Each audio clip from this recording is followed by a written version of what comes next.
Hello guys, this is Ari Kumaut and welcome to all of you once again in the grammar session.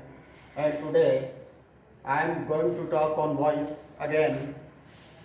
Dear students, जैसा कि आपने देखा है कि अपन ने नोट नंबर 1 to 11 तक पैसिव वॉइस में अलग अलग कौन कौन से टॉपिक्स पर या कौन कौन से अलग अलग प्रकार के सेंटेंसेज में अलग अलग प्रकार से चेंजेज होते हैं, और इन सब में अपन ने एक चीज विशेष तौर से देखी जो सिमिलर है, वो ये है कि पैसिव वॉइस है किसी भी टेंस से संबंधित हो या किसी भी टाइप का सेंटेंस हो, उसमें वर्ब की मेन वर्ब की थर्ड फॉर्म का प्रयोग होता है। इसी संदर्भ में आज अपन बात करेंगे नोट नंबर 12 की। तो देखिए, सबसे पहले मैं लिखता हूं नोट नंबर 12, और ये नोट नंबर 12 किससे संबंधित होगा तो अपन को ध्यान रखना है कि नोट नंबर 12 में अपन देखेंगे सेंटेंसेस ऑफ डबल ऑब्जेक्ट्स। कौन से सेंटेंसेस की बात करेंगे? Sentences of double objects. Double objects. Dear students, कुछ सेंटेंसेस ऐसे होते हैं जिन सेंटेंसेस में दो ऑब्जेक्ट होते हैं। तो स्टूडेंट्स इस कंफ्यूजन में हो जाते हैं कि जब एक्टिव वॉइस के वाक्य को पैसिव वॉइस में चेंज करें तो डबल ऑब्जेक्ट है हमारे पास, तो हम कौन से ऑब्जेक्ट से वाक्य को पैसिव वॉइस में बदलें, मतलब शुरू करके वाक्य को पैसिव वॉइस में बदलें। तो मैं आपको बताना चाहता हूं कि यदि आपका एक्टिव वॉइस का वाक्य ऐसा वाक्य है जिसमें डबल ऑब्जेक्ट्स हैं, जिसमें दो ऑब्जेक्ट हैं, तो आप दोनों में से किसी भी एक ऑब्जेक्ट से वाक्य को शुरू करके पैसिव वॉइस में बदल सकते हैं। लेकिन एक बात विशेष तौर से आपको ध्यान रखनी होगी कि बचा हुआ जो दूसरा ऑब्जेक्ट होगा उसको आपको मेन वर्ब की थर्ड फॉर्म के तुरंत बाद लिखना होगा। Means I want to disclose that if the sentence of active voice has double object, then the sentence can be changed into passive voice by beginning the sentence either of the objects. But we must remember to mention the rest of the objects just after the third form of the main verb. मुख्य क्रिया की third form के बाद। Just like example, this is the example number 1 and she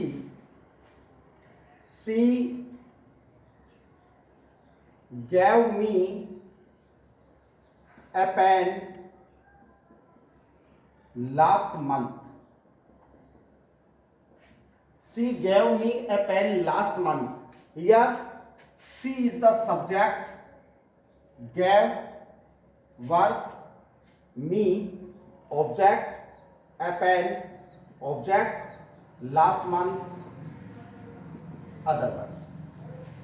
dear student, सबसे पहले मैं आपको ये बताना चाहता हूं कि जो दो ऑब्जेक्ट हमारे सामने हैं, इनमें एक है हमारे पास इनडायरेक्ट ऑब्जेक्ट और एक है हमारे पास डायरेक्ट ऑब्जेक्ट। इनडायरेक्ट ऑब्जेक्ट क्या होगा? इनडायरेक्ट ऑब्जेक्ट को अपन हिंदी भाषा में सजीव कर्म कह सकते हैं, यानी लिविंग ऑब्जेक्ट होता है। और ये जो डायरेक्ट ऑब्जेक्ट होता है इसको अपन निर्जीव कर्म कह सकते हैं, मीन्स ये है नॉन लिविंग ऑब्जेक्ट होता है। तो हमारे पास दो चीजें हो गई, ये सब्जेक्ट हो गया, ये मेन वर्ब हो गई। इधर ये देखिए आपका इनडायरेक्ट ऑब्जेक्ट जिसको अपन लिविंग ऑब्जेक्ट कहेंगे, ये डायरेक्ट ऑब्जेक्ट है आपका जिसको अपन नॉन लिविंग ऑब्जेक्ट कहेंगे, और इधर आगे आपका अदर वर्ड्स। जब सेंटेंस को चेंज करेंगे तो मैंने कहा आइदर ऑफ द ऑब्जेक्ट, दोनों में से किसी एक ऑब्जेक्ट को आपको आगे लाना होगा, और बचा हुआ जो दूसरा ऑब्जेक्ट होगा वो मेन वर्ब की थर्ड फॉर्म के तुरंत बाद लिखा जाएगा। सबसे पहले अपन मी से शुरू करते हैं। ये मी का इधर आकर क्या हो जाएगा? आई। अब देखिए वाक्य पास्ट इंडेफिनिट टेंस का है, क्योंकि कर्ता के तुरंत बाद मुख्य क्रिया की सेकंड फॉर्म आई है, तो पास्ट कंटिन्यूअस टेंस की हेल्पिंग वर्ब लगेगी। आई के लिए आ जाएगा वॉच, फिर मेन वर्ब की third form I was given, और गिवन के बाद हमारा ये दूसरा वाला ऑब्जेक्ट a pen, फिर सब्जेक्ट by her, और इसके बाद अदर वर्ड्स लास्ट मंथ। हमने अकॉर्डिंग टू स्ट्रक्चर लिखने की आवश्यकता ही नहीं है। अपन सेंटेंस को दूसरे ऑब्जेक्ट से भी शुरू करके वाक्य को पैसिव वॉइस में बदल सकते हैं। सेकंड ऑब्जेक्ट से शुरू करें मतलब अपन नॉन लिविंग ऑब्जेक्ट के पास चले तो एपेन, यहां देखिए एपेन, और एपेन के लिए भी हेल्पिंग वर्ब क्या आ जाएगी, watch given to me by her, और यहां लिखा अपन ने लास्ट मंथ, लास्ट मंथ। एक विशेष प्रकार के चेंजेज या एक अतिरिक्त वर्ड आपको इसमें देखने को मिल रहा है और वो क्या है, टू। और यही मैं बताना चाहता हूं डबल ऑब्जेक्ट वाले सेंटेंसेस में, मैं यही बताना चाहता हूं यदि डबल ऑब्जेक्ट वाले सेंटेंस को आप पैसिव वॉइस में शुरू करते हैं, आप पैसिव वॉइस में बदलते हैं, इसको यदि आप इनडायरेक्ट ऑब्जेक्ट से शुरू करके पैसिव वॉइस में बदलते हैं तो आपको कुछ नहीं करना, सेंटेंस में जितने वर्ड्स दिए गए हैं आपको उन्हीं को नियमानुसार लिखना है। लेकिन यदि आप इसको नॉन लिविंग ऑब्जेक्ट से शुरू करते हैं, डायरेक्ट ऑब्जेक्ट से शुरू करते हैं, तो आपको यह ध्यान रखना होगा कि इनडायरेक्ट ऑब्जेक्ट से पहले आपको टू जोड़ना है। इनडायरेक्ट ऑब्जेक्ट से पहले आपको क्या जोड़ना है, टू जोड़ना है। यह विशेष तौर से ध्यान रखेंगे। इसके बाद में देखिए example number 2, Aman has bot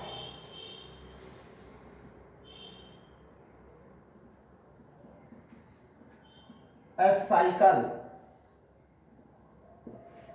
Aman has bought Reena a cycle. अब यहां देखिए सब्जेक्ट क्या है, अमन, हैज बॉट ये आपकी मेन वर्ब हो गई, रीना क्या है, इनडायरेक्ट ऑब्जेक्ट, क्योंकि वर्ब के बाद आ रहा है तो ऑब्जेक्ट ही आएगा, सब्जेक्ट तो हो नहीं सकता, और ए साइकिल है आपका डायरेक्ट ऑब्जेक्ट। यहां बॉट का मतलब है दिलवाना, खरीदवाना।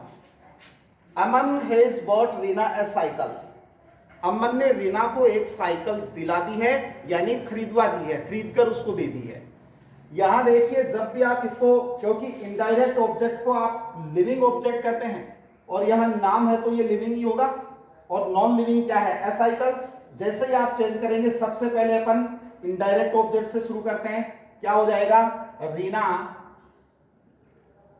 अब यहां अमन के लिए हैज आया है, वाक्य प्रेजेंट परफेक्ट टेंस का हो गया, तो प्रेजेंट परफेक्ट कंटिन्यूअस से हैज बीन हेल्पिंग वर्ब लगेगी। रीना हैज बीन,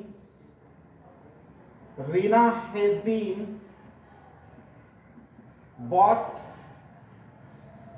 और ये मेन वर्ब के तुरंत बाद second object a cycle by Aman, by Aman. और जब आप इसको चेंज करते हैं तो क्या हो जाएगा, मतलब दूसरे वाले ऑब्जेक्ट से बनाते हैं अपन नॉन लिविंग से, तो क्या हो जाएगा, a cycle has been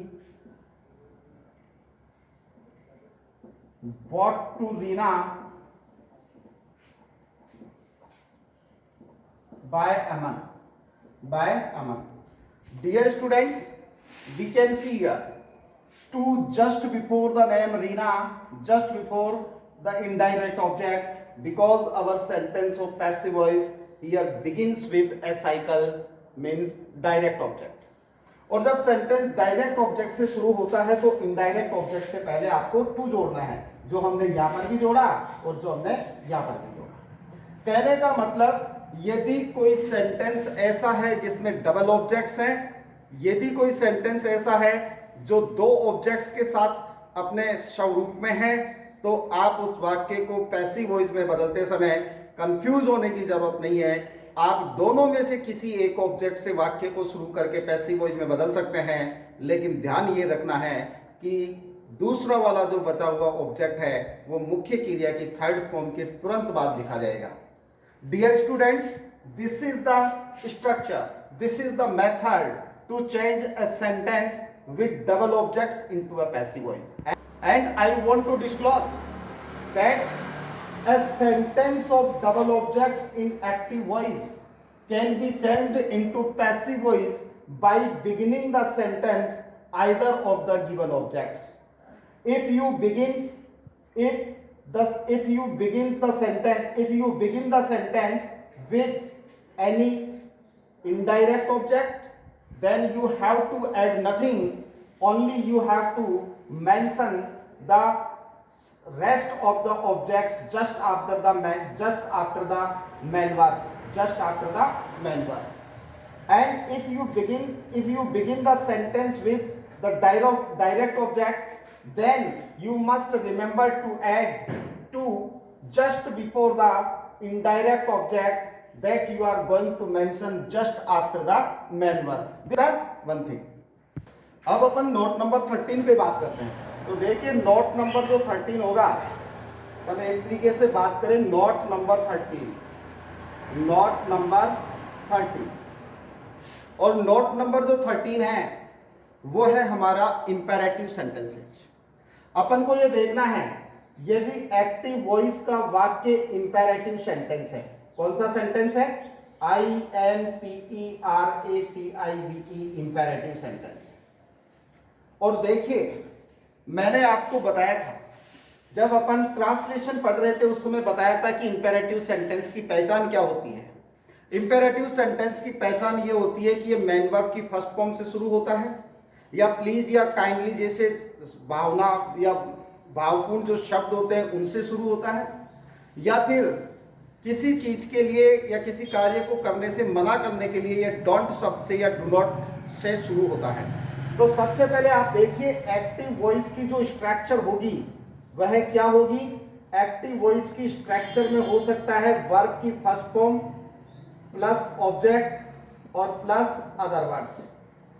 active voice के वाक्य में क्या होगा? सबसे पहले वर्ब की फर्स्ट फॉर्म होगी, फिर ऑब्जेक्ट होगा, फिर अदर वर्ड्स होगा. इन वाक्यों में वर्ब की फर्स्ट फॉर्म ही क्यों होगी? क्योंकि ये इंपेरेटिव सेंटेंसेस सिर्फ प्रेजेंट इंडेफिनिट टेंस या प्रेजेंट टेंस का पार्ट होते हैं. क्यों? क्योंकि कभी भी फ्यूचर टेंस में या फिर पास्ट टेंस में ऑर्डर नहीं दिया जा सकता, सजेशन नहीं दी जा सकती, या फिर किसी कार्य को करने के लिए रिक्वेस्ट नहीं की जा सकती. जब आप इसको पीवी में चेंज करते हैं, ध्यान देना मेरी बात पर, बहुत इंपॉर्टेंट सेंटेंस है. जब आप इसको पीवी में चेंज करते हैं, पैसिव वॉइस में चेंज करते हैं, तो मैं आपको ये बताना चाहता हूं कि imperative sentences can be changed by two types into passive voice. कि imperative sentences को दो प्रकार से passive voice में बदला जा सकता है. नंबर एक, यहां देखिए मैं आपको स्ट्रक्चर नंबर 1 दे रहा हूं. सबसे पहले नंबर 1 कौन सी, या नंबर बी दे देता हूं, या मैं ए दे देता हूं. ए हो जाएगी. आप सेंटेंस को लेट से शुरू कर दें, प्लस ऑब्जेक्ट लिख दें, प्लस बी लगा दें, प्लस मेन वर्ब की थर्ड फॉर्म आ जाएगी और प्लस अदर वर्ड्स आ जाएंगे. यह है आपकी स्ट्रक्चर नंबर 1. सबसे पहली स्ट्रक्चर तो हमारी ये कहती है कि किसी भी इंपेरेटिव सेंटेंस को यदि आप पैसिव वॉइस में बदलते हैं तो आप उसको लेट से शुरू कर दें और लेट के तुरंत बाद ऑब्जेक्ट आ जाएगा, फिर मेन वर्ब की बी लग जाएगा, बी के बाद वर्ब की थर्ड फॉर्म आ जाएगी और अदर वर्ड्स आ जाएंगे. लेकिन और इस स्ट्रक्चर को यदि हम देखें तो एक सेंटेंस में पहले देता हूं. जैसे मान लो एक एग्जाम्पल के लिए सेंटेंस लिखा, open the door immediately. Open the door immediately. यहां एक सेंटेंस लिखा आपने, तुरंत दरवाजा खोल दो. अब यहां देखिए आप, ओपन क्या है? ओपन है आपकी वर्ब, द डोर क्या हो गया? ऑब्जेक्ट, और इमीडिएटली जो वर्ड है वो क्या हो गया आपका? अदर वर्ड हो गया. जब आप इसको पैसिव वॉइस में बदलेंगे तो एक तो हमारे पास ये स्ट्रक्चर है कि अपन इसको लेट से शुरू कर देते हैं.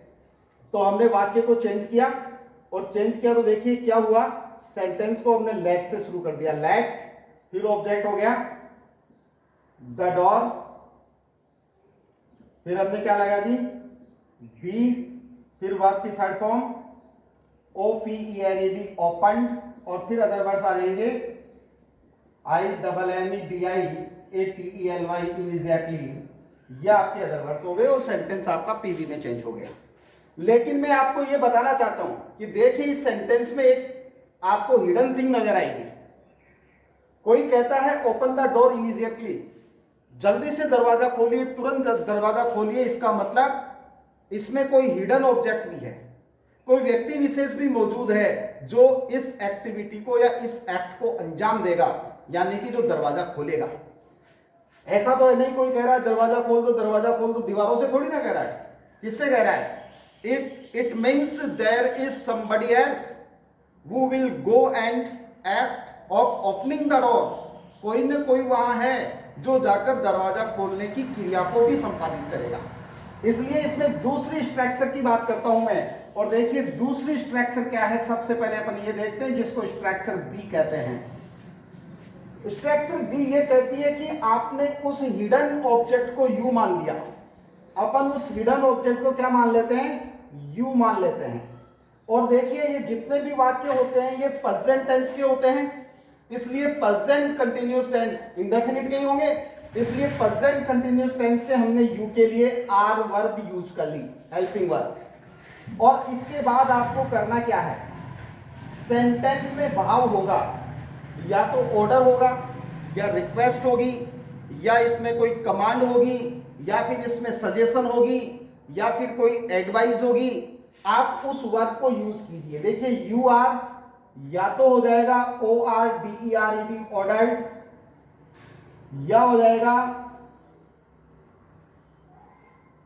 Q U E S T D requested, या हो जाएगा रिक्वेस्टेड, या हो जाएगा advised A D V I S E D, या हो जाएगा suggested S U double G E S T D, या जैसे कि मान लो हमने वाक्य लिख दिया commanded C O double M A N D D commanded, और या फिर मैं सेंटेंस में लिख दूं F O R B I double D N forbidden. ये वर्ब्स है। यहां देखिए ऑर्डर का मतलब क्या होता है? आदेश देना। ऑर्डर का मतलब क्या होगा? आदेश देना। रिक्वेस्ट को क्या कहोगे आप? निवेदन। इधर देखिए एडवाइस और सजेशन दोनों का ही मतलब क्या हो जाएगा? सलाह। और देखिए इधर कमांड मीन्स भी क्या होता है? आदेश देना होता है, जो सेना में कोई अधिकारी देता है। और फॉरबिडन का मतलब होता है मना करना, मना करना। तो वाक्य में जो दिए गए वाक्य का भाव होता है, उस भाव के अकॉर्डिंग आप उसमें ये वर्ब लगा दोगे प्लस, और इसके साथ आप चाहो तो टू भी जोड़ दो, क्योंकि मैन वर्ब के बाद में आपकी वर्ब आएगी तो इंफिनिटिव में चेंज करनी है। Requested to, order to, advise to, suggested to, commanded to, forbidden to, और प्लस में कुछ नहीं दे रहा आपको, प्लस ये कह रहा हूं एवी का सेंटेंस या sentence of AV, S E N T, sentence of AV. AV means active voice. आपको इसके अलावा सिर्फ एक्टिव वॉइस का वाक्य जोड़ना है। अब मैं बात करूं कि हमने ओपन द डोर इमीडिएटली, तुरंत दरवाजा खोल दो, इस वाक्य में क्या है? इस वाक्य में आदेश है, क्योंकि वर्ब की फर्स्ट फॉर्म से कही गई या शुरू हुआ हुआ सेंटेंस उसमें या तो सजेशन हो सकता है और या उसमें ऑर्डर हो सकता है। तो इसमें मैंने ऑर्डर मान लिया। जब मैं इस सेंटेंस को इस स्ट्रक्चर के अकॉर्डिंग करूं या चेंज करूं तो देखिए क्या हो जाएगी इसकी स्ट्रक्चर बी। यहां देखिए आप इसकी स्ट्रक्चर बी को आप यहां देखिए कि सेंटेंस को हम सेकंड स्ट्रक्चर के अकॉर्डिंग यदि बनाएं तो कैसे बनता है। Sentence open the door immediately को सेकंड स्ट्रक्चर से बना रहे हैं। सबसे पहले यू आर, हमने लिखा यू आर, फिर ये कह रहा है ऑर्डर, तो हमने ऑर्डर्ड मान लिया इसमें, यू आर ऑर्डर्ड। और फिर एवी का वाक्य, एवी का वाक्य क्या है? Open the door immediately. जितना भी वाक्य लिखा हुआ है पूरा का पूरा आप इसमें आगे ऐड कर देंगे। Ordered to open the door, I double M E D I A T E L Y immediately. और ये आपका सेंटेंस जो था वो पैसिव वॉइस में चेंज हो गया। Dear students, I want to disclose that imperative sentences are the sentences which are used to express order, to express suggestion, to express request, to express the sense of to express the sense of command and to express the sense of forbidden. Yes, to provide something. Here we can change the given sentence by two types into passive voice. First thing is, I have disclosed according to the structure number A that the sentence will be begun with let, hereafter the object of the given sentence, then you have to add be, after it you have to change the verb into third form, and then other words, just like open the door, let the door be opened immediately. Open the door immediately, let the door be opened immediately. But there is also a hidden object in this sentence. The writer says, the scholars say that there is a hidden object also in the sentence. It means there is somebody else in the sentence who will go and act of opening the door. Who will go and act opening the door. Therefore, we can use the second structure that is disclosed here by be. You are. This is the hidden object. Ordered, requested, advised, suggested, commanded, forbidden are the verbs can be used according to the sense of the given verb, and then sentence of AV means rest part means the given sentence of active voice will be added. Just like first of all we used here you, then helping verb from present continuous, because the imperative sentences are only and only in present indefinite tense. Hereafter ordered according to the sense of the verb, then open the door immediately. Open the door immediately is the sentence that has been given in our active voice. That has been given in our active voice. देखिए अपन इसका example number 2 देखते हैं. मैंने कहा don't say शुरू हो सकता है, रिक्वेस्ट से शुरू हो सकता है, रिक्वेस्ट या काइंडली जैसे सेंस भी हो सकते हैं. सेंटेंस देखिए, please help the old lady. Help the old lady. या सेंटेंस में देखिए आप, हेल्प क्या है, man verb, the lady object, other words इसमें है नहीं, और सेंटेंस में प्लीज आ रहा है. आप इसको पहले अपन ए स्ट्रक्चर यानी पहली स्ट्रक्चर से शुरू करते हैं, जो लेट से शुरू करते हैं. तो क्या हो जाएगा, let the old lady be helped. और जो आपका प्लीज वर्ड है उसको आप पीछे लगा दोगे, प्लीज, उसको कहां लगा दोगे, पीछे. पैसिव वॉइस में यदि आप किसी भी प्लीज या काइंडली वाले वर्ड से सेंटेंस को शुरू करके और फिर जो सेंटेंस शुरू हुआ उसको आप पैसिव वॉइस में यूज करते हैं, तो प्लीज और काइंडली जो वर्ड है वो पीछे चला जाएगा. इसके साथ ही इसको आप सेकंड वाली स्ट्रक्चर से भी यूज कर सकते हैं. जैसे बी वाली स्ट्रक्चर क्या है हमारी, यू आर. अब प्लीज आ गया तो एक ही भाव होगा, requested, you are requested to. अब रिक्वेस्टेड टू आ गया, इसके बाद में आप ये प्लीज तो हट ही जाएगा क्योंकि इसका सेंस रिक्वेस्टेड में आ गया, और आगे का वाक्य जो भी है उसको इसमें ऐड कर दो, हेल्प द ओल्ड लेडी.